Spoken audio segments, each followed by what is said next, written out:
Okay, welcome to the Scratch Project. Hello. This is week one, session one, and this is our recorded video of the Scratch Project. Okay, here we go. Welcome to the most epic video maze game class ever. Hello, everybody. I'm Mr. Smith. I'll be your host today. Thank you very much. The platform we're going to be using for this class is called Scratch, obviously. Scratch is found on the web. Everything you do is on the web. Everything is saved on the cloud. So there's nothing you have to download or save. Let's take a look at a little Scratch. You might hear music. You might not. Uh, got some new software here that I'm using to record this. So if you don't hear any music, that's okay. It's not going to affect your class for today. But basically, this is kind of an example of Scratch.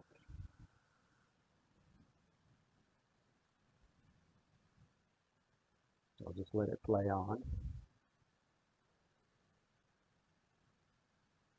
Isn't anything you can't do in Scratch. You're going to get to have your own account, and you're going to make me some real cool things in this class.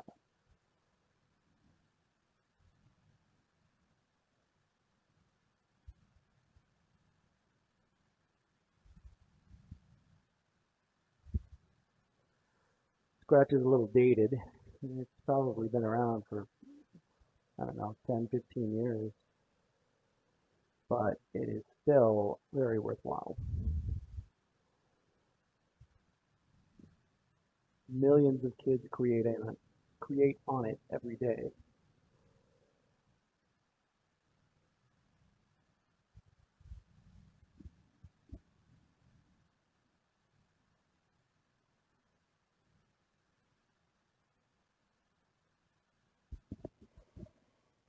All right, that's a little introduction to Scratch. Now I want to talk about the goal of this class, and that is to make the most epic video maze game of all time. Here are a couple samples. Now again, there might be sound, there might not be. The sound is kind of cool, but if there's no sound, doesn't matter. Still get to take a look at the game. This is by a student. She was a sixth grader, I think. Her name is Chloe Aikman. 3 years ago, I had her in my class. She made this really neat one. Check this out. Now, her fish, when it touches the lines, the white lines, you actually go to what we call the kill page. Means you're dead. You get to start all over again. With kind of a Nemo theme. And this is kind of the idea. You make a maze and you make your way through the maze. This one is obviously very simple. I'm working with the up, down, right, left arrow keys to get the fish to move. And then you get to your goal on this page. You can have your fish say something if you like. You move on to either your next maze or maybe an in-between to your story. As you see here, the fish is getting swooped up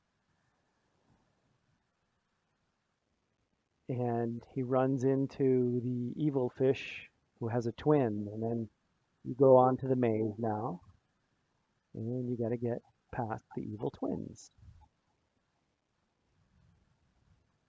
which is, of course, is pretty simple here, but she made this a lot of fun. I didn't show what happens when you touch the twins, but you probably go back to the shark eating you again on that kill page. So we make it to the goal, and she actually had 3 levels on this game.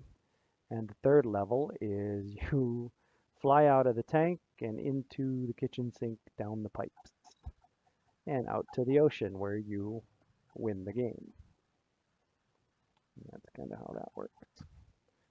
Okay, I'm going to go on now to the next game. This game was from a student in the same class. His name is Andrew, and he created Andrew's Monocle and even had his own title page and everything. It was awesome. Gives you the directions right at the beginning. The music is cool.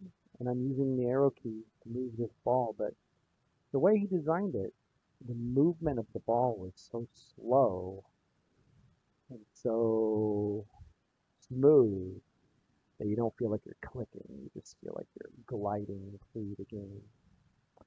And he made his game quite complicated, as you can see. As a matter of fact, I didn't even get through this first level. It's so complicated. But I did want to show you that. And that's Andrew's monocle. Difficult to say. Indeed. Anyway, this is kind of how the class works. I start out with a menu. We'll have a video warm-up. We'll do a weird but true. We'll do some plexers. I'll explain all this to you. History of computers is the first part of our class, of our learning part of our class, right? We're going to tour some ancient worlds today, go on a little field trip, a virtual field trip. And we'll go to part one. It's not what you think. Then we'll start our Scratch lesson for the day, where we're going to learn how to log in. And I'm going to teach you how to move your sprite. And then we'll play Kahoot at the end, except you can't play live because this is a recording. But you still can kind of play, so it's neat. It's a lot of fun. It's a fun class. All right, this is called Video Warm-Up. This is the Eiffel Tower illusion. And if you can't hear anything, I'm grabbing a souvenir from France. Now we're going to watch that again. Now check this out.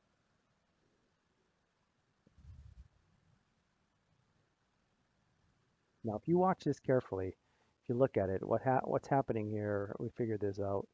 He has the Eiffel Tower dangling. It's just a souvenir you can buy, but it's dangling from a string, and he's just pulling it off the string. But from the angle of the camera, looks like he's right there, doesn't it? All right.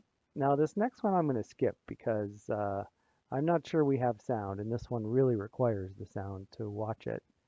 So we're going to go ahead and skip past this one. And we'll go on to plexers because we don't need any more sound, yay, except for me. There's an expression in every box. So if you're new to this, I'll just kind of teach you how to do it. If you look at this one, you'll see the word touch in the box. But what we're looking for is an expression. So you see that the U has fallen out of the word touch. So the answer would be, you are out of touch. Or as somebody put in yesterday's class, touchdown, because they use down, touchdown. I thought that was clever. Okay, so in order to do this, what you need to do is just pause this video, see if you can figure it out. I'll go ahead and give you a few seconds, and then when you come back, I'll just say the answer. So the answer is there's 6 feet, and the 6 feet are under the ground, which is the human expression of what happens when you die. You get buried 6 feet under the ground. A little morbid, I know, but it was a good one. Take a look at this one. Making, you got lost, lost, lost, lost, and the symbol of a clock, maybe time. Go ahead and pause and see if you can figure it out. All right, welcome back. Making is going up, and there are 4 losts. Lost, lost, lost, lost, 4 lost, and then either clock or time. So it's making up 4 lost time. And that's kind of how we figure those out. All right, let's move on. I must have cut out the weird but trues. That's okay. All right, because it's time to take a field trip now. If we're going to understand computers, we have to go back into the past. And we're going to have to go back way into the past. So what I'm going to click on here is Google Earth. And we're going to have to go back 2,000 years, but you got to understand where we're going. So let's take a little field trip. We'll start with the United States, because that's where we live. And this is North America, of course, and you can see Mexico down south and Canada to the north, Pacific to the left, and the Atlantic to the right. We're going to go across the world over to China. This is the continent of Asia, and China plays a big part in that continent. And in China, there's a couple places I want to take you because it has to do with that computing. The first one is the Great Wall of China, which was built thousands of years ago to keep out the mongrels, um, like Genghis Khan, who actually got through the wall and got in. Anyway, you can see the wall right here. Are those lines? You can really see a good one right here. Zoom in a little bit. Like I said, the wall is like thousands of miles. And we can actually come here and visit the wall if we want. Click on one of these blue dots. We'll go 2D, from 2D to 3D, and get a good look at it. Let's take a look.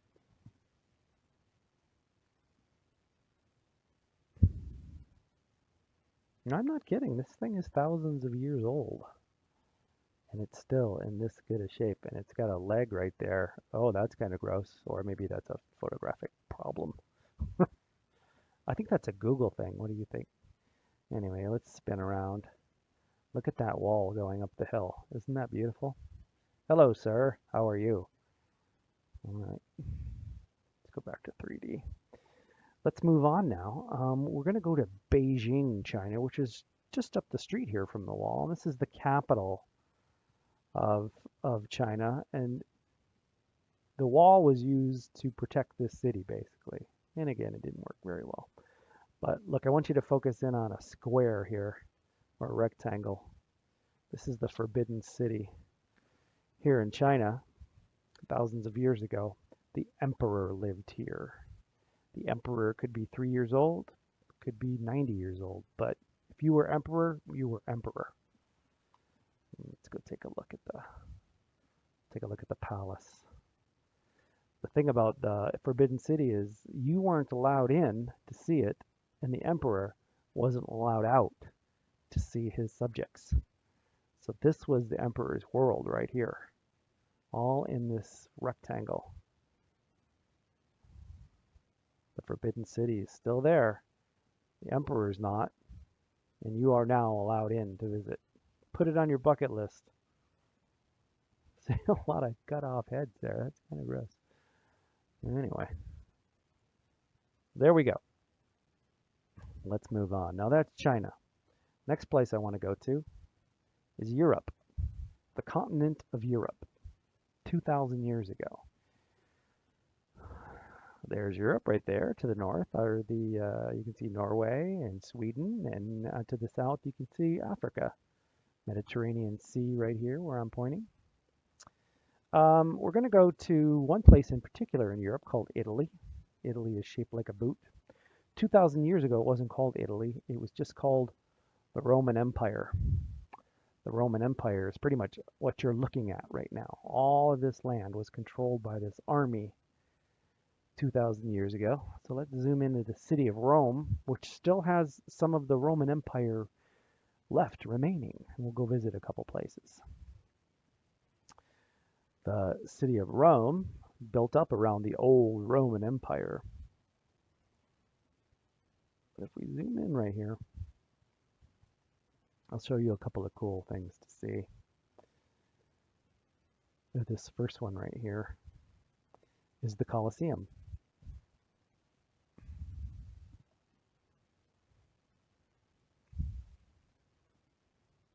The Colosseum is like an old stadium built thousands of years ago, except it wasn't used for soccer or football or baseball.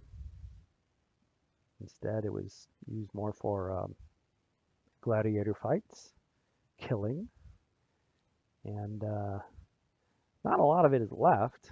You're probably standing right here on what was the stage. I think it was rebuilt so that you could come out here and stand. So this was the stage, and thousands of people filled the stadium either to see you battle or to see you die. And they kept all the lions and the tigers and other animals down here below, and they'd raise them up through these elevators. And they didn't feed the animals for weeks, so they would be hungry when they came up. And if you were on the opposite end, you were in some serious trouble. That's the Colosseum of Rome. Another place. We're not gonna go 3D on this next one, but I will show you where it is right here. It's called Circus Maximus. You know, we have that here in Vegas. The Circus Maximus was a racetrack, and the racetrack's still there today. It's probably a park or something. But you can actually still see the oval track. I'm tracing it here, and the emperor would kind of sit right here. Okay, let's come out of Rome now and go to our third place we're going to visit today, called Egypt. Egypt is in the northern part of Africa. Africa is too big of a continent to show here on the map, so we'll just focus in on Egypt. 2,000 years ago, about the same time, there was a great civilization lived here called the Egyptians. And even these pyramids are about 3,000 years old by the time that we're talking about here. But let's go ahead and take a look at the Great Pyramids of Giza, built up around the ancient city of Memphis, which is now Cairo.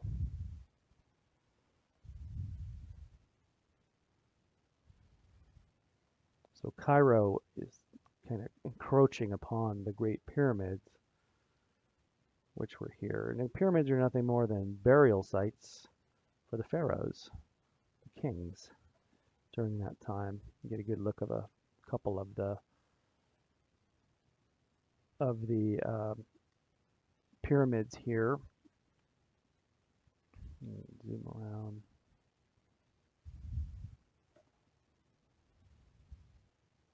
And that's Egypt. And that concludes our tour. So let's get back to our slideshow. And the question is, or the statement is, you might think that computers got started here in the good old United States. Not exactly. We're going to go back, like I said, thousands of years ago to China. That's China. We visited the Great Wall, and we visited the Forbidden City. And the Great Wall didn't keep out Genghis Khan, who ruled there for years, along with the other Khans. And as a matter of fact, all these guys ruled China at one time or another. Let's take a look at something. What did all these guys have in common? Mustaches? Funny hats? Not quite. What they have in common is war. That's right. War was a big thing back then. And if you're going to be good at war, you got to be good at math. So what they did was they created this thing called the abacus. And they used it for counting soldiers and other things for the purpose of being good at war. Basically, a computer.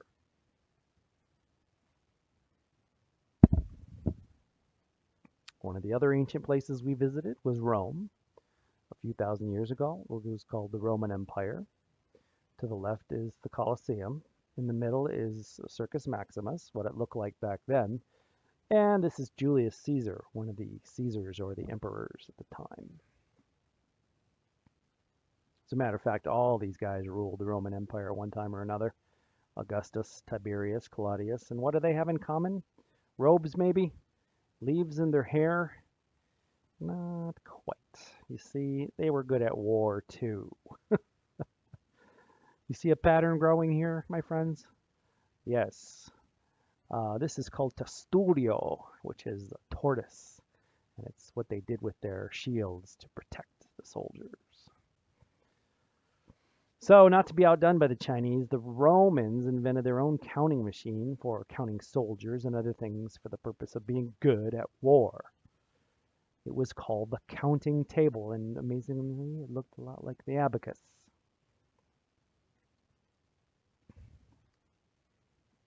There's the counting table, and there's the abacus. Little copyright infringement, don't you think?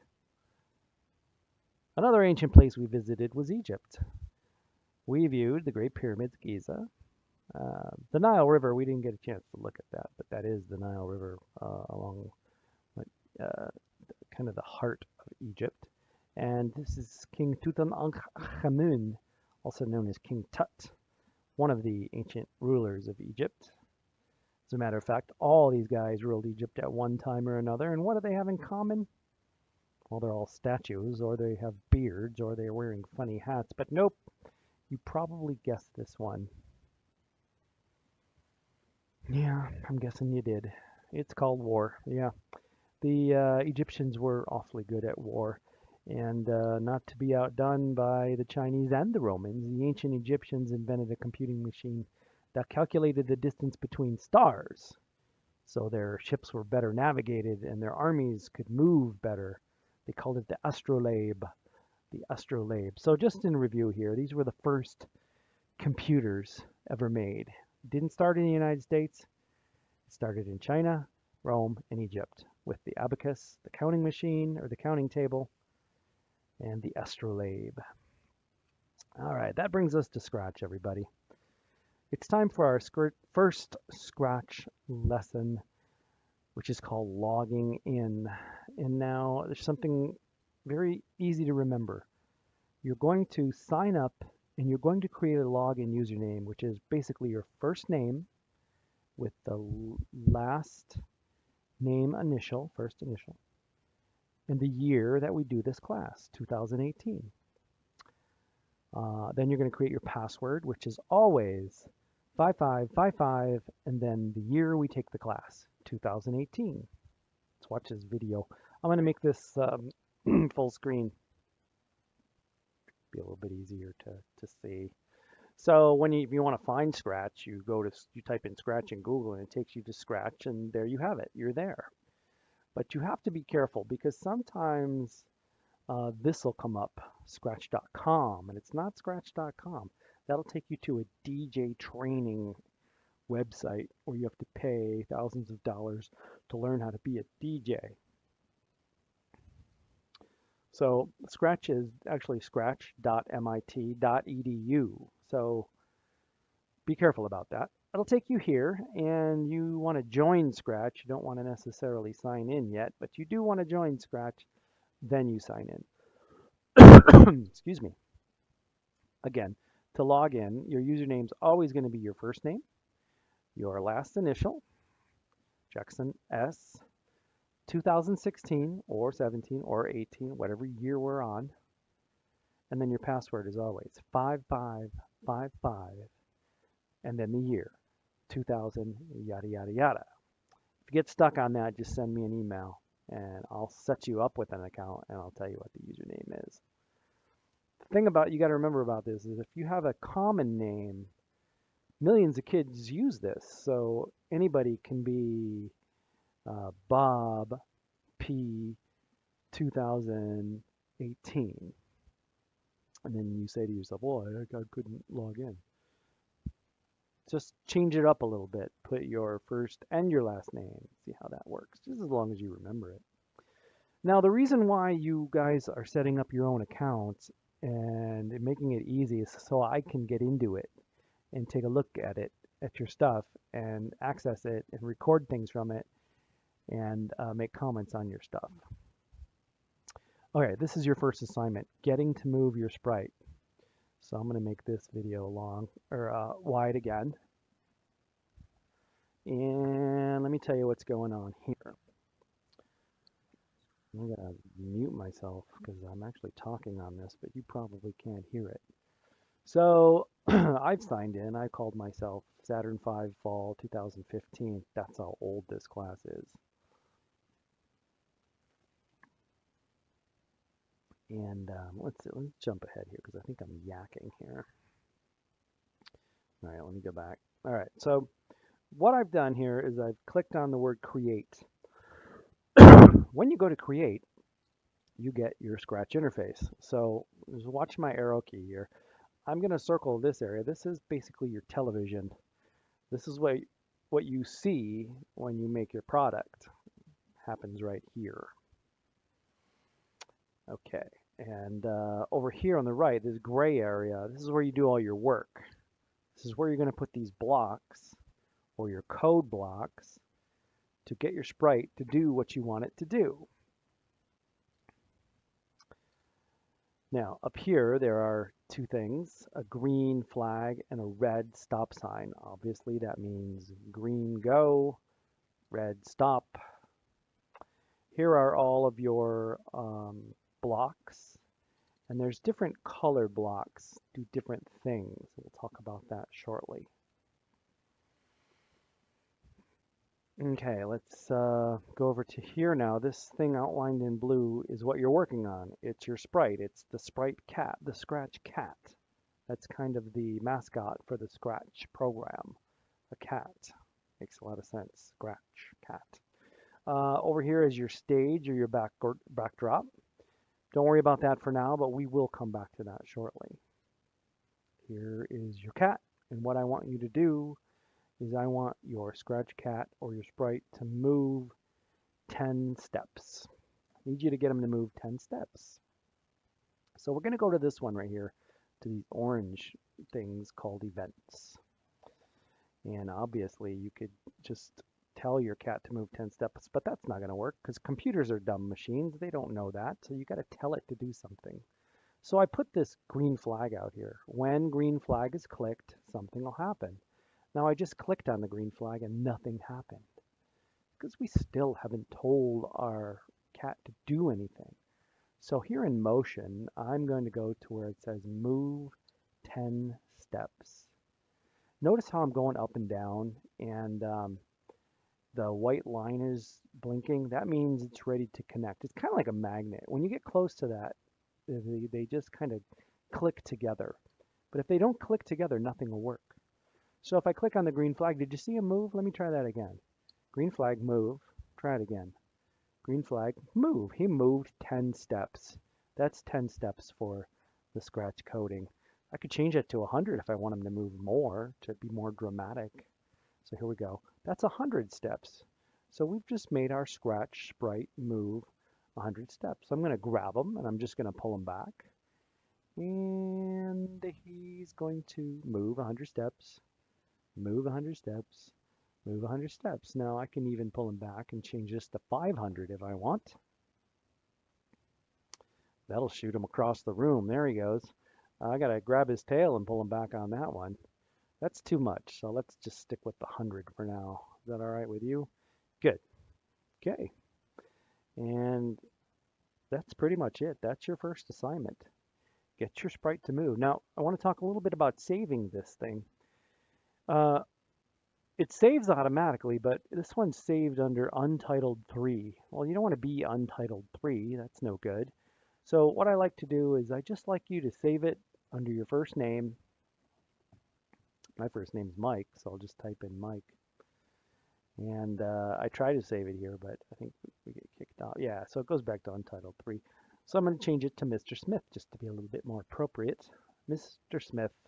You got to remember something, though. When I go in and look at your stuff, I don't want to see a whole bunch of Bobs. So what we do is we call it week 1, session 1, or session 1, week 1. It's a great way of naming it because you only get one assignment per class. So if it's the first week, it's week 1. If it's session 1 or session 2. And that is your assignment, everybody. But I also want to take you to this next thing, which is getting curious, because some of you guys are overachievers. So you are a little curious. So here we are back in our Scratch home page again. And I'm going to come up here, zoom ahead. You can check out this if you want. I'm going to click on that arrow key. Let's go back a little bit. I'm going to click on this arrow key and I get these choices. I'm going to go to My Stuff. And you see Mr. Smith is saved, session 1, week 1. That's how I find your stuff, by the way. I can click on it and it'll open up. There it is. I can even see inside and see all the blocks I put out here, but I only put 2 blocks out. Okay, so you want to mess around, play with a couple things, I'll show you. This is called turn 15 degrees, and if we add that, what it says is when the green flag is clicked, I'll move 100 steps and I'll turn downward 15 degrees, which he did. So I'm going to fix that actually. I'm going to click on, come off that. I'm going to pull that off now. And we're going to go to control. Here in control, there is, we're only working with these three things right here, motion, events, control. There's a thing called a forever loop.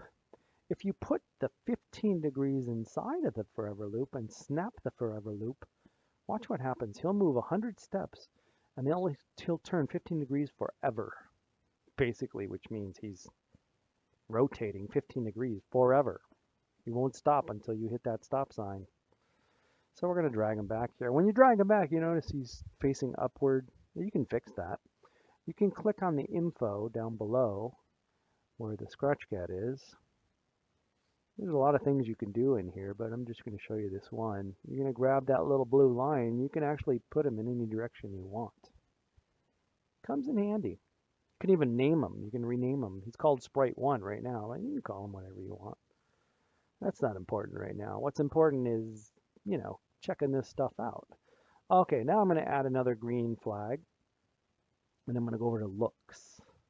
Here on looks, I'm going to add, say hello for 2 seconds, which is basically what will happen when you click the green flag. You can have as many green flags as you want. Everything happens when you click the green flag. So he just said hello for 2 seconds. I'll change that to 5. And I can even change, you can say anything I want it to say as long as it's appropriate. And that, my friends, is how we do that. And like I said, you can get in here and mess around, do what you want. But really, the only thing you got to do is to get your sprite to move 10 steps. That's all I care about. And to save it, again, you don't have to save anything. It saves automatically. You've already called it Mr. Smith S1 W1, so you're good. All right, and that's that. I think that takes us to the end of our class today, except for the Kahoot, of course. Your assignment is this. Go to Scratch, log in successfully. 1. 2. Make a sprite, make a move. 3. Explore, create, discover, do something different. And lastly, save your project correctly.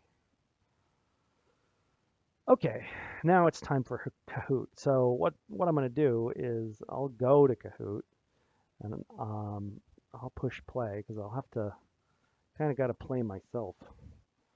So I'm going to go to the session. Now I'm going to tell you not to go to the session on your own because I will have logged out of this by now. So what I'm doing is I'm going to kahoot.it on my phone. If you don't know how to play, that's kind of how we do it. We go to kahoot.it, and when you do come to the class live, you are going to want to also have a phone near you or a tablet, so you can enter in the game pin 406518, and I enter, and there I go. And I'm going to put my nickname, which is, I'm just going to be Mr. All right. As you can see, I appeared, and I'm going to win, by the way. So here we go. Question 1. You can pause if you need to pause. I'll give it a few seconds before I answer.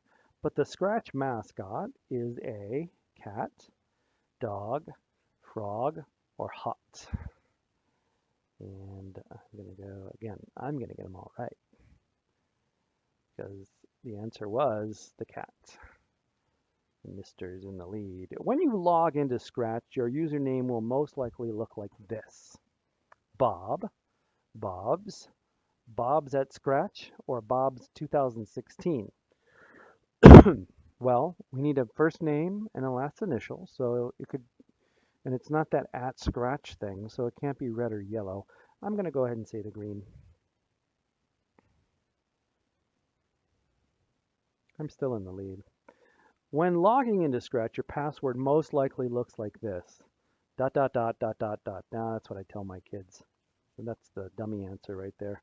5555. No, it's got to have the year. 2016 55555. Nope, it's got to be green. Right? I'm going to go with green. How about you? Look at that. I got it right again. How about that? I am jamming. Your goal in this class is to construct an underwater workable refrigerator. Underwater workable refrigerator. I'm going to go with no, we have to make a video game, right? I'm going to go with false on that one. Woo! Got it right. Which ancient dynasties played an important role in computers today? Rome, China, Egypt, or all of the above? Ooh, I'm glad I read all of those because I know when Mr. Smith puts all of the above, it's always all of the above. Yeah.